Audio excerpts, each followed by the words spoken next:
మా ఊరి ఆంజనేయ స్వామి గుడి అండి. సిటిఎంలో హనుమాన్ జయంతికి అయితే వెళ్ళాను మా ఊరికి. చాలా అంటే చాలా బాగా జరిగింది. పిల్లలకి స్వామివారి నామాలు పెడుతున్నారు ఇక్కడ.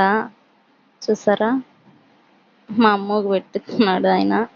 ఇంకా వీళ్ళేమో ఐసులు తింటున్నారు. వాళ్ళ మామయ్య తీసిచ్చాక ఇంకా నేను మా వదిన దేవుడి దర్శనం చేసుకొని గజస్తంభం దగ్గర టెంకాయలు కొట్టేసామండి. ఇంకా అక్కడి నుంచి సిటిఎం నల్లగంగమ్మ తెలుసు కదా అందరికీ. చాలా అంటే చాలా బాగా జరుగుతుంది. గంగమ్మ జాతర అంటే తెలియని వాళ్ళు ఉండరు. ఇంకా చూసారా, వచ్చేసాం ఇక్కడికి. చూసారా, తిరునాళ్ళ టైంలో అయితే అస్సలు వీలుండదు. ఇప్పుడైతే ఫ్రీగా చూసాము. ఇంకా అక్కడన్న చింతమాన తోటలో అయితే పిల్లలు దూరుతున్నారు. ఎందుకంటే అక్కడ ఏమైనా బాగోలేకపోతే మంచిది అక్కడ దూరితే అంటారు. ఇదిగో మా పిల్లలు దూరుతున్నారు చూడండి. వీడియో నచ్చితే లైక్ చేయండి, షేర్ చేయండి, ఫాలో చేయండి, సబ్స్క్రైబ్ చేయండి. బాయ్.